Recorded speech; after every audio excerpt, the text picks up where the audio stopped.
ইরানে হামলার দুঃসাহস দেখিয়েছে মধ্যপ্রাচ্যের ইহুদি রাষ্ট্র ইসরায়েল। সেই হামলার প্রতিশোধ নিতে এবার মিসাইলের ঝড় তুলেছে ইরানের ইয়েমেনি ভাইরা। এবার ইরানের সাথে যোগ দিয়েছে ইয়েমেনও। দখলদার ইসরায়েলকে লক্ষ্য করে ছুটে এসেছে ইয়েমেনি মিসাইলের বহর। সেই মিসাইলে কেঁপে উঠেছে ইসরায়েলের মধ্যাঞ্চল, বেজে উঠেছে সতর্কতা সাইরেন। ইয়েমেন থেকে মিসাইল ছোড়ার তথ্য দিয়েছে ইসরায়েল। এবার লক্ষ্যবস্তু নেভাতিম এবং তেল নৌফ বিমান ঘাঁটি। এছাড়া ইসরায়েলের বিভিন্ন জায়গায় আছড়ে পড়েছে ইরানি মিসাইলের বহর। ইরান নেতৃত্বাধীন প্রতিরোধ অক্ষের অন্যতম সদস্য ইয়েমেন। দীর্ঘদিন ধরে খানিকটা নিশ্চুপ ছিল ইয়েমেনের প্রতিরোধ যোদ্ধারা। এবার আড়মোড়া ভেঙে জেগে উঠল তারা।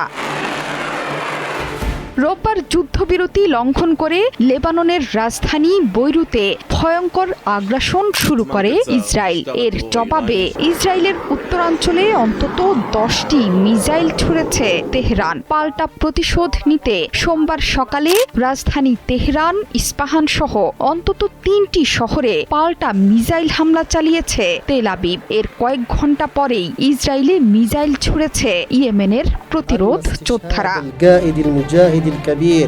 তবে ইসরায়েলের হিব্রু গণমাধ্যমের দাবি, ইয়েমেন থেকে ছোড়া মিসাইলটি প্রতিহত করেছে তেল আবিব। যদিও আশ্রয় কেন্দ্রে যাওয়ার সময় আঘাত পান একজন ইসরায়েলি। ইসরায়েলের জরুরি সেবা সংস্থা ম্যাগেন ডেভিড অ্যাডম জানিয়েছে, প্রতিরোধ যোদ্ধাদের ছোড়া মিসাইল হামলায় এখন পর্যন্ত হতাহতের কোনো খবর পাওয়া যায়নি। আশ্রয় কেন্দ্র থেকে মানুষকে বের হয়ে আসতে বলেছে আইডিএফ।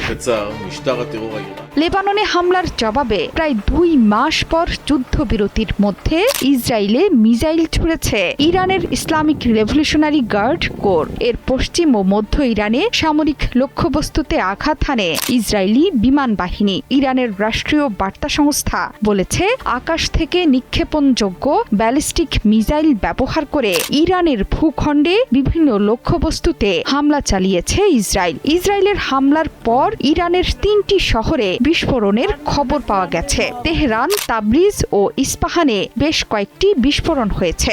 এমনকি কেঁপে উঠেছে মধ্যাঞ্চলও। পাশাপাশি বিস্ফোরণে কেঁপে উঠেছে সৌদি আরবও। দেশটির আল খার্জ বিমান ঘাঁটিতে হামলা হয়েছে।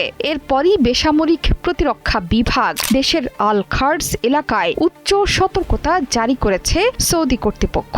যদিও সেই হামলায় জড়িত থাকার কথা অস্বীকার করেছে তেহরান। ইরান ইসরায়েলে পাল্টাপাল্টি হামলায় বিশ্ববাজারে বেড়েছে তেলের দাম। অপরিশোধিত তেলের দর 2.5% বেড়ে প্রতি ব্যারেল পৌঁছেছে $92.75 জোহরা চৌধুরী সেতু, 71।